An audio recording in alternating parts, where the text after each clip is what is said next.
আসসালামু আলাইকুম ওরহমতুল্লাহি ওয়াবারাকাতুহু। আলহামদুলিল্লাহি রাব্বিল আলামিন ওয়াসসালাতু ওয়াসসালামু আলা আশরাফিল আমবিয়াই ওয়াল মুরসালিন ওয়া আলা আলিহি ওয়া সাহবিহি আজমাইন ওয়া বা'দ। প্রিয় দর্শক, এই মুহূর্তে টিভি সেটের সামনে দেশে কিংবা দেশের বাইরে যে যেখান থেকে যে মাধ্যমে আপনাদের সকলের প্রিয় চ্যানেল স্টার নিউজের রমাদান মাসব্যাপী সরাসরি প্রশ্নোত্তরমূলক অনুষ্ঠান সিটি ইসলামিক যা জানা প্রয়োজন অনুষ্ঠানটি দেখছেন, আপনাদের সকলকে মোবারকবাদ জানাই। প্রিয় দর্শক, আমরা দীর্ঘ একটি সময় পুরো মাস জুড়ে আপনাদের সাথে এই সরাসরি সম্প্রচারিত এই অনুষ্ঠানে ছিলাম। আজকেও আছে ইনশাআল্লাহ। যদি আজ চাঁদ দেখা যায়, আগামীকালকে হয়তো আমরা এই অনুষ্ঠানে থাকবো না ইনশাআল্লাহ। ঈদের পরে অবশ্যই আপনাদের জন্য স্টার নিউজ এই অনুষ্ঠান আবার আপনাদেরকে উপহার দেবে ইনশাআল্লাহ। প্রিয় দর্শক, আমরা প্রতিদিন আপনাদের পাঠানোগুলোর প্রশ্নের জবাব কোরআন এবং সুন্নাহর আলোকে অনুষ্ঠান থেকে দিয়ে থাকি। আজকে আমাদের আলোচনার বিষয় হলো সাদাকাতুল ফিতর ও ঈদ উল ফিতর। এই বিষয় নিয়ে আমরা আজকে আলোচনা করতে চাই। আর এই বিষয়ে আলোচনা করার জন্য আমরা স্টুডিওতে আমন্ত্রণ জানিয়েছি বিশিষ্ট লেখক, গবেষক, কলামিস্ট, দেশ বরেণ্য আলেম দ্বীন, আমাদের প্রতিদিনের মেহমান, প্রিয় মুখ, প্রিয় মানুষ, প্রফেসর ডক্টর মোহাম্মদ মনজুর ইলাহি। আসসালামু আলাইকুম রহমতুল্লাহ। ওয়ালাইকুম আসসালাম। শেখ, ভালো আছেন? আলহামদুলিল্লাহ। আলহামদুলিল্লাহ। প্রিয় দর্শক, আপনারা আমাদেরকে প্রশ্ন করতে পারেন বিষয় সংশ্লিষ্ট তথা জীবন ঘনিষ্ঠ। আমরা আজকে ফিতরা বা সাদাকাতুল ফিতর বা ঈদ উল ফিতর বা ঈদ উদযাপনে আমরা আলোচনা করতে চাই। প্রিয় দর্শক, আমরা এক এক করে জানতে চাই আজকে আমাদের মেহমান আমাদেরকে চমৎকার কিছু বিষয় আমাদেরকে আজকে প্রশ্নের জবাব দিবেন। আশা করছি আপনাদেরকে শেষ পর্যন্ত পাবো ইনশাআল্লাহ। প্রিয় দর্শক, শেখ, আপনার কাছে আমার প্রথম জিজ্ঞাসা, ফিতরা কাদের উপর ফরজ হয়? আলহামদুলিল্লাহ, সাল্লাতু ওয়াসসালামু আলা রাসূলিল্লাহ ওয়া আলা আলিহি ওয়া আসহাবিহি ওয়া ওয়ালা। আব্দুল্লাহ ইবনে ওমর রাদিয়াল্লাহু তাআলা আনহুমার যে বিখ্যাত হাদিসটা আছে সহিহ বুখারী, মুসলিমে এবং আরও একাধিক হাদিস দ্বারাই প্রমাণিত কাদের উপর ফিতরা ফরজ হয়। এখানে তিনি বলছেন, ফারাদা রাসূলুল্লাহ সাল্লাল্লাহু আলাইহি ওয়াসাল্লাম যাকাতুল ফিতরি আলাল আবদ সা'a মিন তামারিন আও সা'a মিন শাঈর। এরপর বলছেন আলাল আবদি ওয়াল হুর ওয়া আলা সাগীরি ওয়াল কাবীরি ওয়া আলা যাকারি ওয়াল উনসা মিনাল মুসলিমিন। যে মুসলিমদের মধ্য থেকে যারা স্বাধীন এবং যারা গোলাম, যারা ছোট এবং বড়, যারা পুরুষ এবং নারী, তাদের প্রত্যেকের উপর নবী সাল্লাল্লাহু আলাইহি সাল্লাম যাকাতুল ফিতর ফরজ করেছেন 100 পরিমাণ খেজুর অথবা 100 পরিমাণ জব। এবং বলেছেন পরে ওয়া আমারা বিহা আন তুআদ্দা ক্বাবলা সালাতি ক্বাবলা খুরুজিন নাস ইলা সালাতি।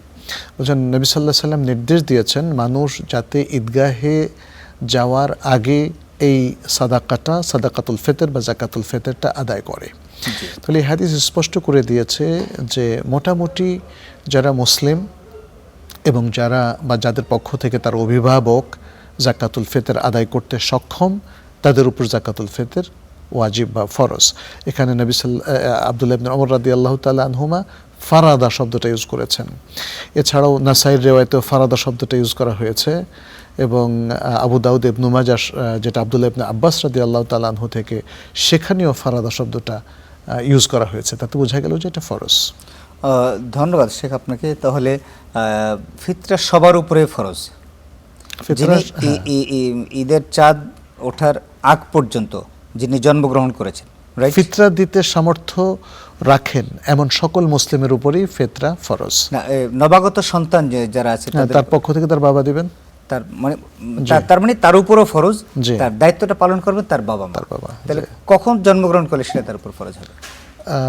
সিয়ামের মধ্যে, অর্থাৎ চাঁদ দেখার আগেই যদি সে জন্মগ্রহণ করে, চাঁদ দেখার আগে যদি তিনি জন্মগ্রহণ করেন, তাহলে শিশুর উপরে যাকাত মানে সাদাকাতুল ফিতর বা যাকাতুল ফিতর দিতে হবে, যেটাকে আমরা ফিতরা বলি। ফিতরা, আমরা যেটা ফিতরা বলে থাকি। তার মানে তার গার্ডিয়ান তার পক্ষ থেকে দিবেন। তাহলে কি পরিমাণটা কি? পরিমাণও নবী সাল্লাল্লাহু আলাইহি সাল্লাম বলে দিয়েছেন এবং এখানে একাধিক হাদিস আছে। প্রথমত আমরা আব্দুল্লাহ ইবনে ওমর রাদিয়াল্লাহু তাআলা আনহুমার হাদিস যেটা পেলাম, সেখানে বলা হচ্ছে সা'a মিন তামরিন ও সা'a মিন শাঈর, দুটো জিনিসের কথা বলা হচ্ছে। আবু সাঈদ খুদরি রাদিয়াল্লাহু তাআলা আনহুর হাদিসে 5টা জিনিসের কথা বলা হয়েছে। তিনি বলছেন কুন্না নুখরিজু ইয কানা ফিনা রাসূলুল্লাহ সাল্লাল্লাহু আলাইহি ওয়াসাল্লাম, আমাদের মধ্যে যখন রাসূল সাল্লাল্লাহু আলাইহি সাল্লাম ছিলেন তখন আমরা জাকাত আল ফিতর বলছেন, নুখরিজু জাকাত আল ফিতর, আমরা জাকাত আল ফিতর বের করতাম কয়েকটা জিনিস। সা'আম মিন তা'আম, এক নম্বর, এক সা পরিমাণ খাদ্য, আও সা'আম মিন আকিত, এক সা পরিমাণ পনির, আও সা'আম মিন শাঈর, এক সা পরিমাণ জব, আও সা'আম মিন তামরিন, এক সা পরিমাণ খেজুর, আও সা'আম মিন জাবিব, এক সা পরিমাণ কিশমিশ। কিশমিশ, জাবিব হলো কিশমিশ।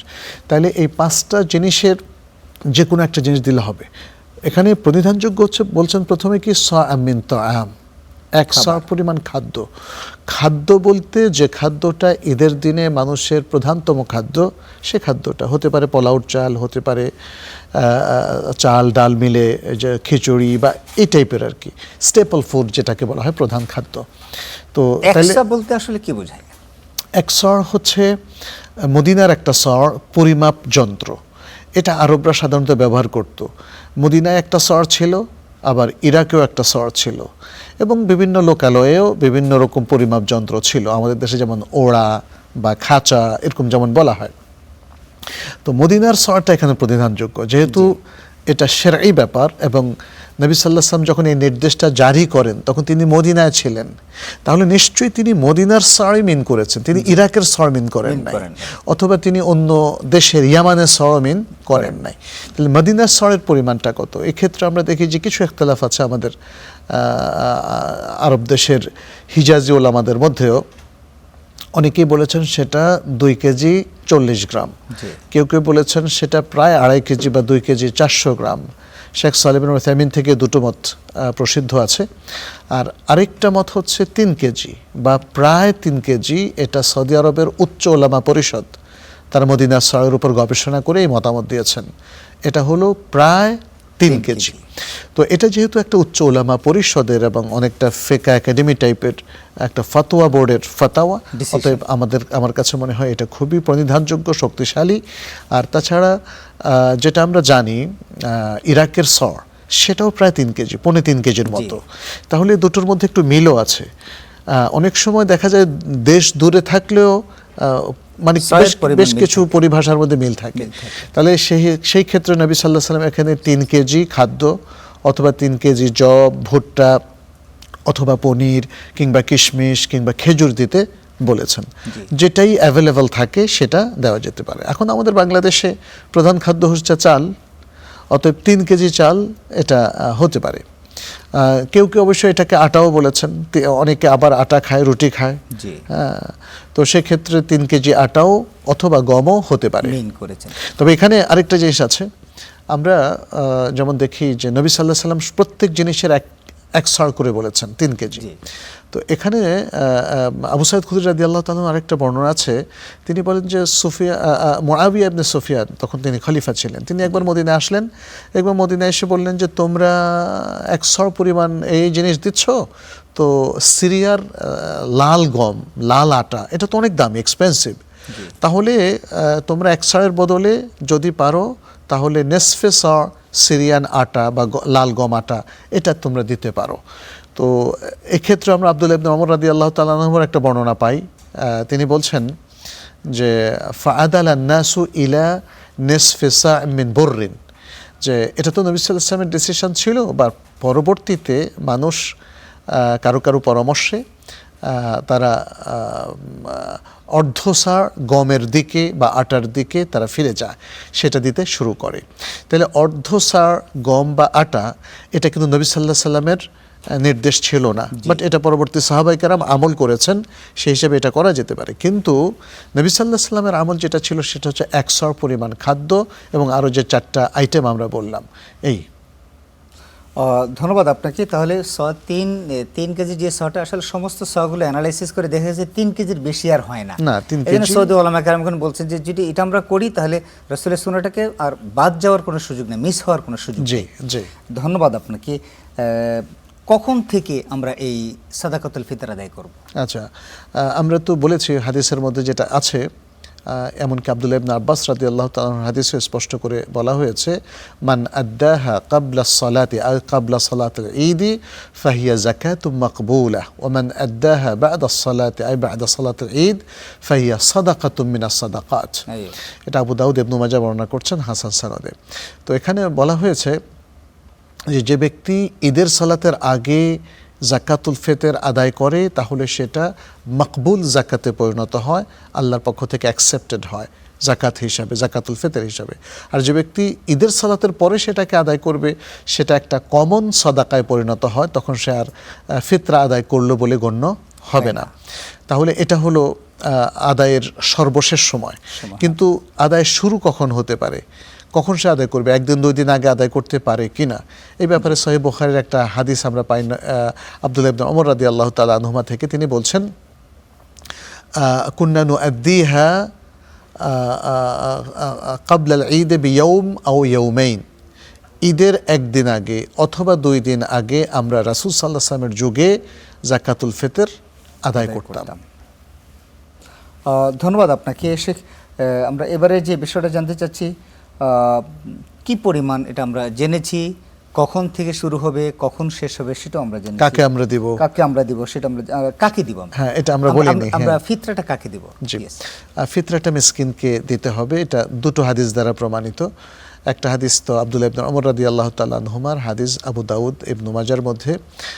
সেখানে তিনি বলছেন ফারাদা রাসূলুল্লাহ সাল্লাল্লাহু আলাইহি ওয়াসাল্লাম যাকাতাল ফিতর তুহরাতান লিস-সাইমি মিনাল লাগবি ওয়ার রাফাথ ওয়া তু'মাতান লিল মাসাকিন। বলছেন রাসূল সাল্লাল্লাহু আলাইহি ওয়াসাল্লাম যাকাতুল ফিতর ফরজ করেছেন রোজাদারের উপরে তার রোজাকে অনর্থক কথা এবং কাজ থেকে পবিত্র করার জন্য, এটা প্রথম উদ্দেশ্য। ওয়া তু'মাতান লিল মাসাকিন, এবং দ্বিতীয় উদ্দেশ্য হচ্ছে মিসকিনদের খাবার প্রোভাইড করার জন্য, সরবরাহ করার জন্য, যাতে মিসকিনরা ওই দিন খাবার পায়। কারণ নইলে তো মিসকিনরা কীভাবে খাবার, ওরা ভিক্ষা করবে, এটা তো ঈদের দিন সাজে না, তাহলে তাদের কাছে খাবার পৌঁছে দেওয়া, এটা হচ্ছে প্রথম দলিল। আর দ্বিতীয় দলিল সহিহ বুখারীর একটা বর্ণনা আব্দুল্লাহ ইবনে ওমর রাদিয়াল্লাহু তাআলা আনহুমা থেকে। তিনি বলছেন কুন্না নুআদ্দিহা আও নু'তিহা আল্লাযিনা ইয়াকবালুনাহা, আমরা এই সাদাকাতুল ফিতর এটা দিতাম সেই সব মিসকিন লোকদেরকে যারা এটাকে কবুল করতো, অর্থাৎ গ্রহণ করত। তাহলে দুটো জিনিস, এক, আমি অনেক সময় অনেককে দিতে চাই কিন্তু সে নিচ্ছে না, তাহলে জোর করে কি তাকে দেব? না জানাইয়া দেব না। মনে রাখবেন আপনার অনেক আত্মীয়, সে একটু দরিদ্র বটে, বাট সে হয়তো জাকাতুল ফিতর নেবে না, যদি নেয় তাহলে দেওয়াটা জায়েজ হবে, আর যদি না নেয় তাহলে আপনি দিতে পারবেন না। আর আপনি যদি আরেকটা কৌশল করেন যে ঠিক আছে আত্মীয় স্বজনকে জাকাতুল ফিতর বললে তো নেবে না, তাহলে না জানিয়ে দেই না, এটা ঠিক হবে না। ফিতরা তো সামান্য জিনিস, তো এই সামান্য জিনিস নেওয়ার মতো মানসিকতা যাদের আছে শুধু তাদেরকে দেবেন। আপনি না জানিয়ে যদি দেন তাহলে অনেক সময় দেখা যাবে যে আপনি হাদিয়া হিসাবে দিয়েছেন, এটা সে মনে করবে। সে তো, আর যদি সে জানতো জাকাতুল ফিতর সে নিত না। তাহলে এই ক্ষেত্রে আপনাকে সাবধান হতে হবে, যদি সে নিয়ে থাকে জেনে বুঝে তাহলেই আপনার ফিতরাটা আদায় হবে। এই জন্যই আব্দুল্লাহ ইবনে ওমর রাদিয়াল্লাহু তাআলা ওই হাদিসটা বলছেন কুন্না নুআতিহা আল্লাযিনা ইয়াকবালুনাহা, আমরা যারা কবুল করতো গ্রহণ করতো তাদেরকেই শুধু দিতাম। সম্পূরক প্রশ্ন একটি, আমরা এই অমুসলিমদেরকে আমরা এই সাদাকাতুল ফিতর অথবা জাকাতের টাকা প্রদান করতে পারবো কি? এখানে আসলে এমন কোনো দলিল নেই জাকাতুল ফিতর অমুসলিমদেরকে দেওয়া যাবে, কারণ এটা তো ঈদ উপলক্ষে, ঈদ উপলক্ষে, এবং রমজানের পুরো সিয়াম সাধনার একটা নির্যাস হচ্ছে জাকাতুল ফিতর। তো জাকাতুল ফিতরের দ্বিতীয় প্রধানতম যে উদ্দেশ্য সেটা হচ্ছে মুসলিম মিসকিনদের ঈদের দিন খাবার প্রোভাইড করা।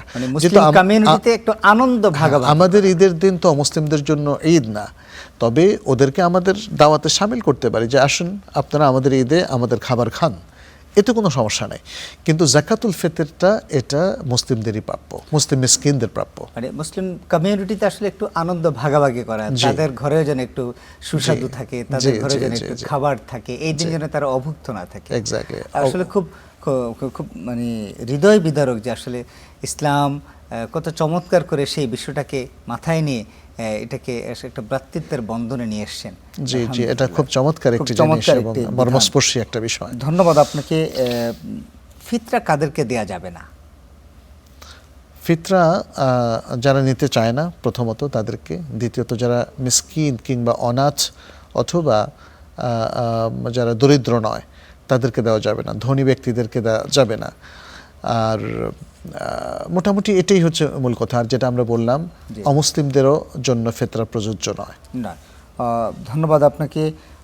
এবার আমরা আসতে চাই সাদাকাতুল ফিতর সম্পর্কে যদি আপনি আর কিছু মেসেজ আমাদের দর্শকদেরকে দিতেন, যে দর্শক সাদাকাতুল ফিতরের ক্ষেত্রে আপনারা অনেকে বলেন যে টাকা দিয়ে সাদাকাতুল ফিতর আদায় করা যাবে না, সেখানে পণ্য দিয়ে সাদাকাতুল ফিতর আদায় করতে হবে। টাকার বিষয়টা একটা ইখতিলাফি বিষয়। নবী সাল্লাল্লাহু আলাইহি ওয়াসাল্লামের সকল হাদিসগুলোতে আমরা দেখি যে খাদ্য দিয়ে অথবা যে কোনো খাবার আইটেম যেগুলো নবী সাল্লাল্লাহু আলাইহি ওয়াসাল্লামের সাহাবাগণ উল্লেখ করলেন সেটা দিয়ে তারা দিতেন, যেটা আমরা মুআবিয়া রাদিয়াল্লাহু তাআলার সময়ও যেমন গমের কথা বলা হয়েছে, কিন্তু টাকার প্রশ্নটা তখনও আসেনি। পরবর্তী উলামায়ে কেরাম তারা ভাবলেন যে মানুষের তো খাদ্য এখনও দরকার নাই, টাকা দরকার, এই জন্য তারা টাকার কথা বলেছেন, এবং যেহেতু টাকা দিয়ে খাদ্য কেনা যায় এই জন্য টাকার প্রশ্নটা এসেছে। কিন্তু রাসূল সাল্লাল্লাহু আলাইহি ওয়াসাল্লামের যতগুলো রেকমেন্ডেশন কোথাও কিন্তু বিকল্প হিসাবে টাকার কথা বলা হয়নি। অতএব এই জিনিসটা আমাদের মনে একটু ভেবে রাখা দরকার যে আমরা আসলে টাকা দিয়ে কেন দেওয়ার জন্য এত আগ্রহী। টাকা তো সামান্য। যেমন এবছর বাংলাদেশে আমি যতটুকু জানি যে সর্বনিম্ন টাকার পরিমাণ বলা হচ্ছে 110 টাকা, হ্যাঁ, সর্বোচ্চ হয়তো 2800 টাকা বা 3000 টাকা, 3500 টাকা পর্যন্ত। তো এখানে আমার মনে হয় আমাদের ফোকাসটা রাখা উচিত যেটা নবী সাল্লাল্লাহু আলাইহি ওয়াসাল্লাম রেকমেন্ড করেছেন। জি, নবী সাল্লাল্লাহু আলাইহি ওয়াসাল্লাম যেই জিনিসটা দেওয়ার প্রতি গোটা উম্মাহকে উদ্বুদ্ধ করেছেন, নির্দেশনা দিয়েছেন, সেটাই কিন্তু আমাদের করা উচিত। এখানে প্রকাশ্য যে আপনি টেক্সটটা দেখেন, ফারাদা রাসূলুল্লাহ সাল্লাল্লাহু আলাইহি ওয়াসাল্লাম যাকাত আল ফিত্রে সাআম মিন তাআমিন ওয়া সাআম মিন আকিতিন আও সাআম মিন যাবিবিন শাঈরিন ইত্যাদি, এই যে একের পর এক বলে যাচ্ছেন, মানে এখানে রাসূল সাল্লাল্লাহু ফরজ করে দিয়েছেন এরকম একটা কথাও কিন্তু বলা হয়েছে।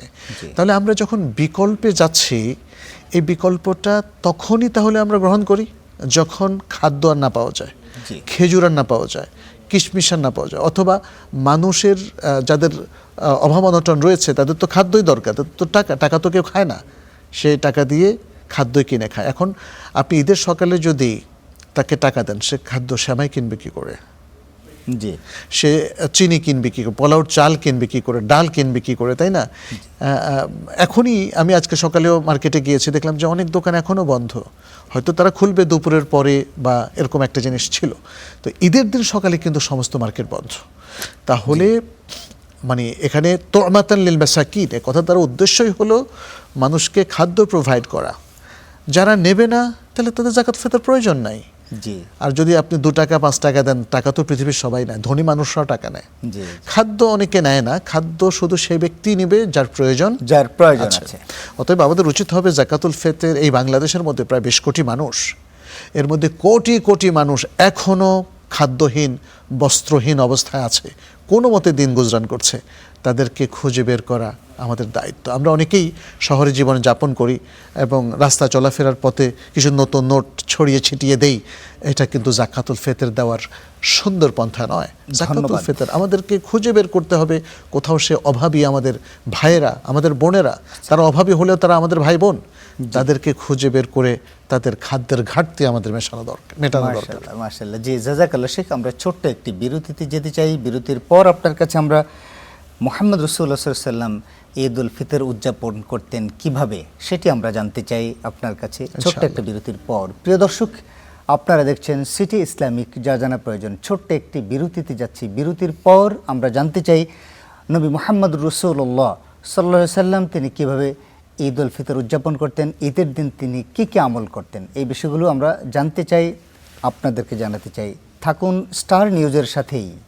আসসালামু আলাইকুম রহমতুল্লাহি ওয়াবারাকাতুহু। প্রিয় দর্শক, বিরতির পর আপনাদেরকে আবারও স্বাগত জানাই সিটি ইসলামিক, যা জানা প্রয়োজন।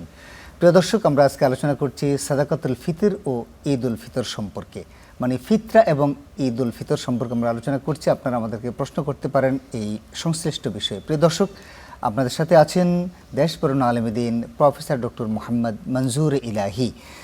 শেখ, আমরা বিরতির পূর্বে আপনার কাছে একটি প্রশ্ন রেখে গিয়েছিলাম। আমরা তো ঈদুল ফিতর আমাদের একেবারেই সন্নিকটে, যদি আজকে চাঁদ দেখা যায় হয়তো আগামীকাল ঈদ হতে পারে, অথবা আগামীকাল চাঁদ দেখা গেলে তার পরের দিন, দ্যাট মিনস শনিবার ঈদ হতে পারে। এটা চাঁদ দেখার উপর ডিপেন্ড করবে। তো আপনি আমাদেরকে একটু যদি কাইন্ডলি বলেন যে ঈদের দিন নবী মুহাম্মদ রাসূলুল্লাহ সাল্লাল্লাহু আলাইহি ওয়াসাল্লাম কীভাবে দিনটা শুরু করতেন এবং ঈদ উদযাপন করতেন, ধারাবাহিক বিষয় আমরা একটু জানতে চাই আপনার কাছে। জি, ধন্যবাদ। ঈদের চাঁদ দেখার পরে নবী সাল্লাল্লাহু আলাইহি ওয়াসাল্লামের সুন্নাহটাই আসলে আমাদের জন্য গুরুত্বপূর্ণ। তিনি তো যেটা বলতেন আর করতেন সবটাই তিনি পালন করতেন। এদের চাঁদ দেখা যাওয়ার পরে সুন্দর একটা দোয়া, তারপরে তাকবীর দেওয়া শুরু হয়ে যেত সেই সন্ধ্যা রাত থেকে ঈদের সালাতে ঈদগাহে উপস্থিত হওয়া পর্যন্ত। এমনকি ঈদগাহে উপস্থিত হওয়ার পরেও ঈদের সালাতের আগ পর্যন্ত তাকবীর চালানো যায়। তাকবীরটা হলো আল্লাহু আকবার, আল্লাহু আকবার, লা ইলাহা ইল্লাল্লাহু, আল্লাহু আকবার, আল্লাহু আকবার ওয়ালিল্লাহিল হামদ, আল্লাহু আকবারু কাবীরা আলহামদুলিল্লাহি কাসীরা। তারপরে আপনি ইচ্ছা করলে আল্লাহু আকবার 3 বারও বলতে পারেন। আল্লাহু আকবার, আল্লাহু আকবার, আল্লাহু আকবার, লা ইলাহা ইল্লাল্লাহু, আল্লাহু আকবার, আল্লাহু আকবার ওয়ালিল্লাহিল হামদ। আব্দুল্লাহ ইবনে ওমর রাদিয়াল্লাহু তাআলা আনহুমা এবং আবু বকর রাদিয়াল্লাহু তাআলা আনহু তারা প্রত্যেকেই হেঁটে হেঁটে তাকবীর দিতেন জোরে জোরে রাস্তায়, মার্কেটে, যাতে তাদের তাকবীর শুনে মানুষও তাকবীর দেয়। তো এরকম একটা সুন্দর আমল কিন্তু আজকে আমাদের সমাজে নাই। আপনি যখন মার্কেটে যাবেন আমাদের এই ঢাকা শহরে, নিউ মার্কেট, বাইতুল মোকাররম কিংবা আরো যে অনেক শপিং মল, কোথাও কিন্তু আপনি তাকবীর শুনবেন না। আমরা একটু আত্মভোলা হয়ে গেছি। আমরা ওখানে আওয়াজ শোনা যায়, তাকবীর না, অন্য আওয়াজ শোনা যায়, মানে দরদাম ইত্যাদি। কিন্তু তাকবীরটাও তো কেউ না কেউ দেওয়া উচিত, তাই না? এটা একটা সুন্দর সুন্নাহ যেটা আমাদের রিভাইভ করা উচিত। দ্বিতীয়ত হচ্ছে ফজরের সালাতের পরে নবী সাল্লাল্লাহু আলাইহি সাল্লাম না ঘুমিয়ে তিনি ঈদের সালাতের প্রস্তুতি নিতেন এবং ঈদের সালাতে যাওয়ার আগে তিনি বিজোড় সংখ্যক খেজুর খেয়ে ইফতার করতেন, যেহেতু এটা ঈদ উল ফিতর। ফিতর মানে ইফতার মানে সিয়াম ভঙ্গ করা। তাহলে ঈদের সালাতে যাওয়ার আগেই সিয়াম ভঙ্গ করা এটা নবী সাল্লাল্লাহু আলাইহি সাল্লামের একটা সুন্নাহ ছিল। তারপরে ঈদের দিন গোসল করা, যতটুকু সম্ভব নতুন কাপড় পরা বা যে ভালো কাপড় চোপড়গুলো ধোয়া আছে সেগুলো পরা, নতুন হতেই হবে এটা কিন্তু শর্ত না। নবী সাল্লাল্লাহু আলাইহি সাল্লাম প্রত্যেক ঈদে নতুন কাপড় কিনতেন এমন কোনো কিছু নেই, যদিও আমাদের মানুষের মধ্যে মানে একটা প্রবণতা হচ্ছে নতুন কাপড় হতেই হবে, টেন্ডেন্সি তৈরি হয়ে গেছে। অনেকের তো ছেলে মেয়েরা একদম অভিমান করে বসে, বিশেষ করে মেয়েরা, তাদের নতুন কাপড় লাগবে। দোষ দিচ্ছি না, আশা ভরসা মেয়েদের বেশি থাকে। যাই হোক, তো নতুন কাপড় যদি থাকে, অ্যাভেলেবল থাকে, তাহলে সেটা পরা যেতে পারে, অথবা অন্য যে কোনো ভালো ধোয়া ইস্ত্রি করা সুন্দর কাপড়। ঈদের দিন তো আনন্দের দিন, এদিন বেশভূষা, তারপর সবকিছু যেন একটু সুন্দর হয়, সবাই যেন একটু বেশি স্মার্ট হয়, পরিপাটি হয়ে যেন ঈদের সালাতে যায়। ঈদের সালাতে যাওয়ার পথে তারা যেন তাকবীর দিতে যায়। এটা সুন্নাহ। তো এক রাস্তা দিয়ে যাবে, আরেক রাস্তা দিয়ে ফিরবে, এবং এখানে আরেকটা জিনিস মনে রাখতে হবে, একাধিক রাস্তা না থাকলে সেম রাস্তায় ফিরে আসতে কোনো অসুবিধা নেই। আর এখানে যাকাতুল ফিতরের কথা যেন ভুলে না যায় আমাদেরকেও, এটা নিয়ে তো আমরা আজকে আলোচনা করেছি। অর্থাৎ ঈদের সালাত আদায়ের আগেই যে কোনো মূল্যে আমাদেরকে যাকাতুল ফিতর আদায় করতে হবে। তা না হলে তো হাদিসের ভাষ্য অনুযায়ী আমরা বুঝলাম যে এটার যাকাতুল ফিতর হিসেবে আদায় হবে না, যদি আমরা সাদাকা হিসেবে ঈদের সালাতের পরে আমরা যদি করি। তো এদিন একটু আতর ইউজ করা, সুগন্ধি ইউজ করা, তবে মেয়েরা সুগন্ধি ইউজ করবে না। আচ্ছা, এখানে আরেকটা জিনিস, যদি বাসায় থাকে তাহলে তারা সুগন্ধি ইউজ করতে পারবে। মেয়েদের সৌন্দর্য চর্চা একটু রেস্ট্রিক্টেড, কারণ আল্লাহ সুবহানাহু ওয়া তাআলা বলছেন লা ইউবদিনা জিনাতাহুন্না, তারা তাদের সৌন্দর্য, তারা তাদের সবকিছু যেন তাদের যে খুশবু, ইভেন তাদের চলাফেরায়, তাদের যে মানে যে সৌন্দর্য যেটা তাদের মধ্যে আল্লাহ তাআলা দিয়েছেন, সে সব কিছু পরপুরুষের উদ্দেশ্যে যেন তারা প্রদর্শন না করে। ওয়ালা তাবাররুজনা তাবাররুজাল জাহিলিয়াতিল উলা, স্পষ্ট করে বলে দিয়েছেন। তো তাদের জন্য কিন্তু দেখেন পুরুষের সমান ফ্যাসিলিটি প্রায় সব জায়গাতেই, তারাও ঈদগাহে যেতে পারবে। উম্মে আতিয়া আল আনসারিয়া রাদিয়াল্লাহু তাআলা আনহার যে বিখ্যাত হাদিস বুখারী মুসলিমে আছে, আমরা আলোচনা করব। হ্যাঁ, তো সেখানেও দেখা যাচ্ছে মেয়েরাও কিন্তু ঈদগাহে আসাটা সুন্নাহ। তো কিন্তু মেয়েরা খুশবু ব্যবহার করবে না। দিতে ঈদগাহে যেতেন, জি যাচ্ছেন ঈদগাহে, তারপরে তো তিনি ঈদগাহে এসে কোনো সালাতের রেকমেন্ডেশন দেন নাই, যেহেতু রাসূল কি উম্মাহাতুল মুমিনিনদেরকে কি প্রস্তুতি নিতে বলতেন যে তোমরা ঈদের সালাতের জন্য? সবাইকে বলতেন। আমরা এখানে একটু শেষ করে নেই। রাসূল সাল্লাল্লাহু আলাইহি ওয়াসাল্লাম ঈদগাহে আর কি করতেন? তিনি ঈদগাহে এসে ঈদের সালাত ছাড়া আর অন্য কোনো সালাত পড়ার নির্দেশ দেন নাই, যেটা আমরা মসজিদে দেখি, মসজিদে ঢোকার পরপরই 2 রাকাত সুন্নাহ। ঈদগাহে কিন্তু এমন কোনো সুন্নাহ নেই। তবে একটা প্রশ্ন আসে, যদি এখন ঈদগাহের পরিবর্তে মসজিদে সালাতুল ঈদ হয়, জি। তাহলে কি 2 রাকাত সুন্নাহ রাসূল সাল্লাল্লাহু আলাইহি সাল্লাম সালাতুল ঈদের আগে পড়তে বলেন নাই, কিন্তু মসজিদের জন্য তো পড়তে বলেছেন, Interesting সেটা question, পড়বে জি। কিনা? হ্যাঁ হ্যাঁ, এটা আমাদের উলামায়ে কেরাম প্রায় সবাই বলেছেন, এটা তাহিয়াতুল মসজিদ, দুখুলুল মসজিদ, এটা পড়বে, এটা পড়তে পারবে, এতে কোনো সমস্যা নাই। এটা যখনই যে উদ্দেশ্যে, সেই ঈদের উদ্দেশ্যে হোক, অন্য যে কোনো উদ্দেশ্যে হোক, মসজিদে প্রবেশ করলে সে 2 রাকাত পড়বে। সালাত পড়বে, এটা মসজিদের হক। জি, নবী সাল্লাল্লাহু আলাইহি সাল্লাম ঈদের আগে কোনো খুতবা দেন নাই, ঈদের আগে কোনো ধরনের বিশেষ ইবাদতের কথা বলেন না। একটা ইবাদত, সেটা হচ্ছে তাকবীর, যেটা আমরা একটু আগে বললাম। তো ঈদের সালাত তিনি দ্রুতই শুরু করেছেন। সূর্যের আলো মাটিতে পড়ে একটু পরপরই তিনি ঈদের সালাত আদায় করেছেন। যেমন এখন যদি আমরা দেখি যে 6:30টায় যদি সূর্যের আলো মাটিতে পড়ে, তাহলে তিনি 6:30 বা 6:45, আধা ঘন্টার মধ্যেই তিনি ঈদের সালাতটা পড়তেন। যদিও ঈদের সালাত জাওয়ালের আগ পর্যন্ত পড়া যায়, কিন্তু জি, জাওয়াল মানে হচ্ছে জোহরের আগে, জোহরের আগে আগ পর্যন্ত পড়া যায়, তবে বেশি দেরি না করাটাই উত্তম। আমাদের দেশে অনেক সময় লোকসংখ্যা বেশি হওয়ার কারণে একই জায়গাতে বা একই বড় মসজিদে বা একই ঈদগাহে দেখা যাচ্ছে 2-3টা ঈদের জামাত হয়। এটা ছাড়াও অমুক নেতা আসেন, তমুক নেতা আসেন, তারপরে এই সমাজের এই বিশিষ্ট বর্গ আসেন, তারা আলোচনা করেন, ইমাম সাহেবকে বসিয়ে তারপর ওনারা ওয়াজ করেন। যে ইমাম সাহেবকে পাশে বসিয়ে না, এটা ওনারা এটা এটা নেতারা অ্যালাউড ওয়াজ না, করেন। এটা করা যাবে না। আর দ্বিতীয়ত হচ্ছে আসলে প্রভাবশালীদের প্রভাব খাটিয়ে যদি কোনো রসম রেওয়াজ চালু হয়, সেটা ইসলাম কর্তৃক সমর্থিত নয়। ইসলাম এখানে কমপ্লিটলি শরিয়ার দৃষ্টিকোণ থেকে মানুষের নিড অনুযায়ী যদি একাধিক জামাত করতে হয়, সেটা করার পারমিশন দিয়েছে। আর যদি একটা জামাতে সবার সংকলন হয়ে যায়, তাহলে দ্বিতীয় জামাতের কোনো প্রয়োজন নেই। নবী সাল্লাল্লাহু আলাইহি সাল্লাম ঈদের জামাতে দাঁড়িয়ে গেছেন এবং তিনি 2 রাকাত সালাত পড়েছেন, তিনি তাকবীর দিয়েছেন। এখন কিছু অতিরিক্ত তাকবীর আছে, এটা নিয়ে আমাদের উলামায়ে কেরামের মধ্যে ইখতিলাফ হয়েছে কিছু হাদিসের কারণে।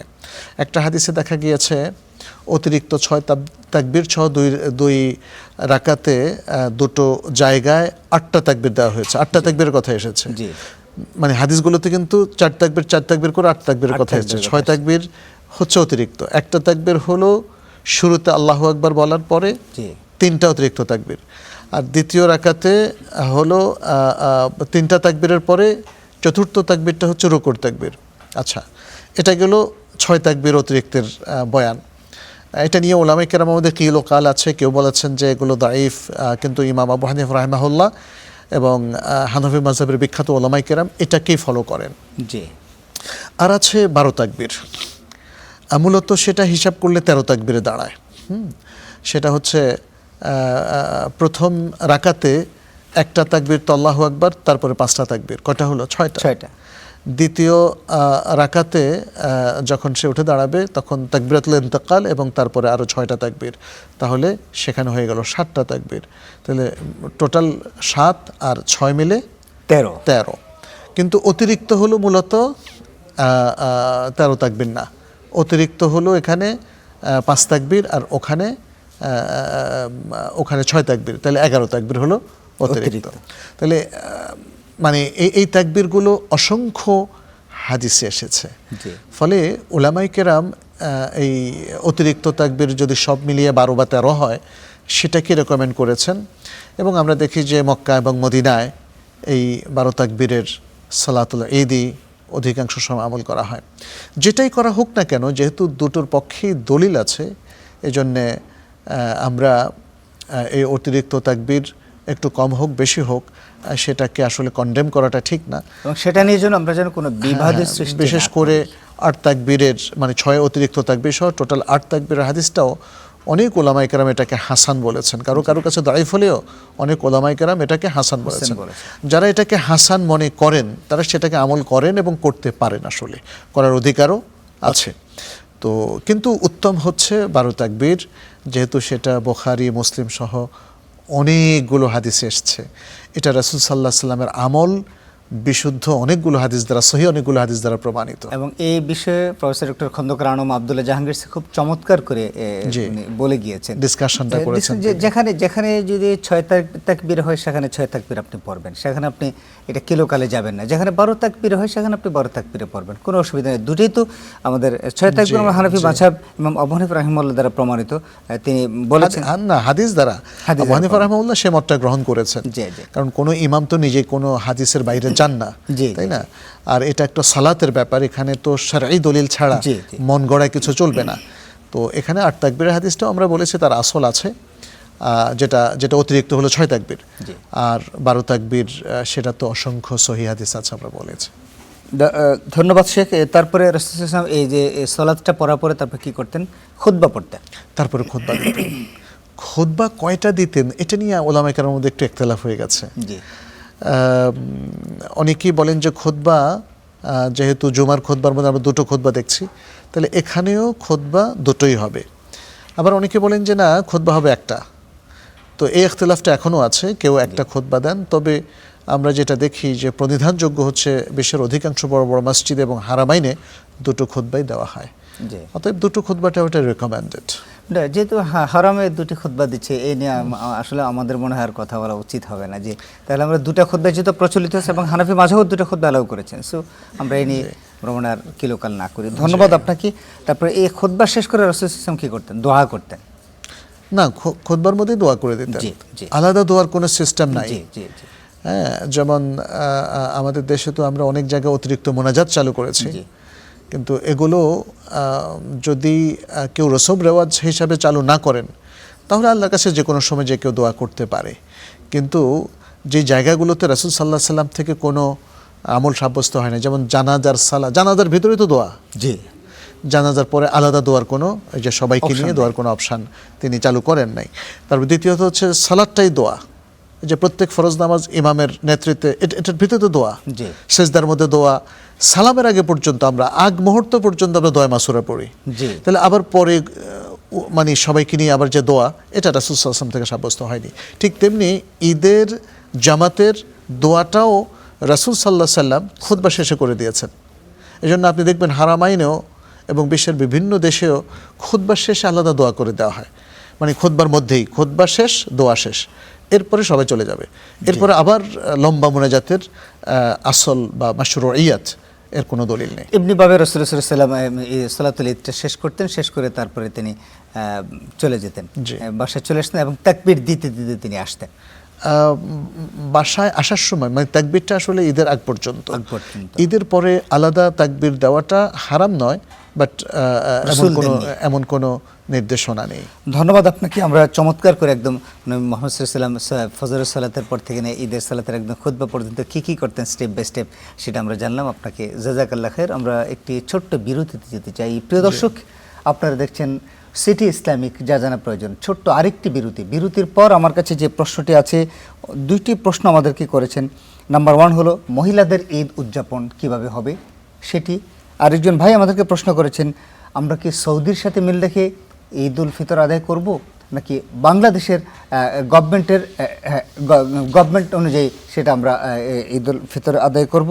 আরেকজন ভাই প্রশ্ন করেছেন, তারাবির সালাতে প্রতিদিন কি আমরা নিয়ত করব কিনা। আমরা জানতে হলে থাকুন স্টার নিউজের সাথেই। আসসালামু আলাইকুম রাহমাতুল্লাহি ওয়া বারাকাতুহু। প্রিয় দর্শক, বিরতির পর আপনাদেরকে আবারও স্বাগত জানাই সিটি ইসলামিক যা জানা প্রয়োজন অনুষ্ঠানে। স্টার নিউজের অনুষ্ঠানটি প্রিয় দর্শক, আমরা দীর্ঘ সময় ধরে আমরা আছি, পুরো রমজান মাস ধরে আমরা ছিলাম, আজকেও আছি আমরা। প্রিয় দর্শক, আজকে আমরা আলোচনা করছি ফিতরা ও ঈদ উল ফিতর সম্পর্কে। প্রিয় দর্শক, আপনারা আমাদেরকে টেলিফোন করতে পারেন এই বিষয়ে, সংশ্লিষ্ট বিষয় অথবা জীবন ঘনিষ্ঠ। আমাদের সাথে আছেন প্রফেসর ডক্টর মোহাম্মদ মনজুর ইলাহি। শেখ, আমরা বিরতির পূর্বে আপনাকে একটি প্রশ্ন করে গিয়েছিলাম, মহিলাদের ঈদ উদযাপন সম্পর্কে যদি একটু বলতেন। মহিলাদের ঈদ, পুরুষের ঈদ সবই এক ঈদ। উদযাপন তো হচ্ছে আসলে অন্য একটা বিষয়, কিন্তু আমরা যেটা দেখি যে মানে আমাদের ঈদ উল ফিতর বা ঈদ উল আজহার মূল উদযাপনের পর্বটা হলো সালাতুল ঈদ। তাহলে এই প্রসঙ্গটাই প্রথমে চলে আসে যে মহিলারা সালাতুল ঈদে অংশগ্রহণ করবে কিনা, ঈদগাহে মুসাল্লায় যাবে কিনা। তো এক্ষেত্রে আতিয়া আল আনসারিয়া রাদিয়াল্লাহু তাআলা আনহার যে হাদিসটা, সেখানে আমরা দেখি তিনি বলেছেন, আমারানা রাসূলুল্লাহ সাল্লাল্লাহু আলাইহি সাল্লাম আন নুখরিজা ফিল ঈদাইন আল আওয়াতিকা ওয়া যাওয়াতিল খুদুর। বলছেন যে নবী সাল্লাল্লাহু আলাইহি ওয়াসাল্লাম আমাদেরকে দুই ঈদের সালাতের মধ্যে আওয়াতিক, কুমারী নারী এবং পর্দানসীন নারীদেরকে বের হতে নির্দেশ দিয়েছেন। দেখেন, কুমারী নারীদেরকে এবং পর্দানসীন। আচ্ছা, তারপর বললেন ওয়া আমারাল হুইয়াদা আন ইয়াতাজিলনা সালাতিল মুসলিমিন ওয়া ইয়াশহাদনা মুসাল্লাল মুসলিমিন ওয়া দাওয়াতাল মুসলিমিন। আচ্ছা, বললেন যে আর যারা মাসিকের মধ্যে আছে, যে সমস্ত নারীরা, তাদেরকেও নির্দেশ দিয়েছেন তারা যেন মুসাল্লায় ঈদগাহে আসে, কিন্তু তারা যেন মুসলিমদের সালাত থেকে একটু দূরে অবস্থান করে, আর মুসাল্লায় যত কল্যাণ কিংবা মুসলিমদের যে দাওয়া, এদিন তারা খুতবা শুনবে, দোয়া করবে, এগুলো যেন তারা প্রত্যক্ষ করে। তাহলে বোঝা গেল যে মহিলারা যে অবস্থায় থাকুক না কেন, সকল মহিলা ঈদগাহে আসার একটা পারমিশন শুধু না, বরং নির্দেশনা নবী সাল্লাল্লাহু আলাইহি সাল্লাম দিয়েছেন। তাহলে মেয়েরা ঈদ উদযাপনে পুরুষের সাথে প্যারালালি ঈদগাহেও আসবে, এক নম্বর। দ্বিতীয় হচ্ছে উদযাপনের তার অনেকগুলো আছে বিষয়। সেক্ষেত্রে আমরা বলবো যে আমাদের নারী কিংবা পুরুষরা যেন শরিয়াসম্মতভাবে ঈদ উদযাপন করেন। ঈদের সালাতের পুরোটা দিন আমাদের সামনে পড়ে থাকে, তাই না? আমরা কি করব সে সময়? আমরা হয়তো সে সময় আমাদের আত্মীয় স্বজনদের বাসায় যাব, বা তাদের অনেকে আমাদের বাসায় আসবে, কুশল বিনিময় করব, তাদের জন্য দোয়া করব। দোয়াটা কিন্তু সাহাবায়ে কেরামের মধ্যে যে দোয়াটা মাশহুর, সেটা হচ্ছে তাকাব্বালাল্লাহু মিন্না ওয়া মিনকুম, অথবা বলবেন তাকাব্বালাল্লাহু মিন্না ওয়া মিনকুম সালিহাল আমাল। আল্লাহ আমাদের এবং আপনাদের ভালো আমলগুলোকে কবুল করুন। এই দোয়াটা সাহাবায়ে কেরাম বেশি করতেন, অথবা আমরা এই দোয়াটা করতে পারি। দ্বিতীয়ত হচ্ছে তাদের জন্য আরও কিছু দোয়াও দোয়া তো আসলে মাফতুহ, ওপেন, অনেক ভালো ভালো দোয়া করা যায়। আল্লাহ আপনাকে সারা বছর ভালো রাখুন। আরবরা এটাকে বলে কুল্লু আম ওয়া আনতুম বিখাইর, হ্যাঁ, ঈদুকুম মুবারক, ঈদুকুম মুবারক, আমরা যেটা ঈদ মুবারক বলি।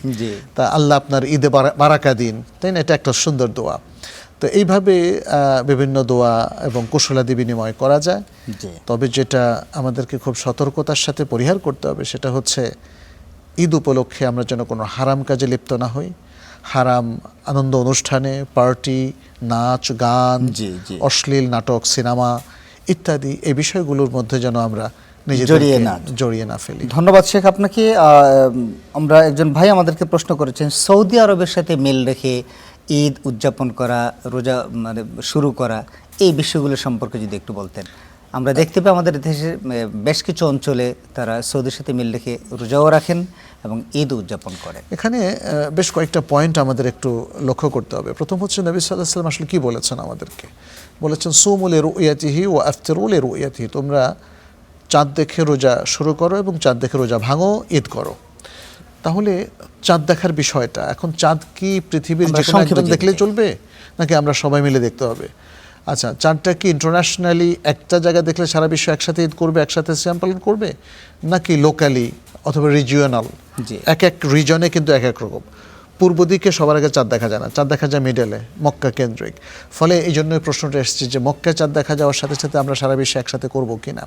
তো এখানে উত্তর হচ্ছে, আপনি যদি রিজিওনালি করেন, এটা ওই রিজিয়নের সকল মুফতিরা এবং সরকার যদি একমত হয় তারা করতে পারে।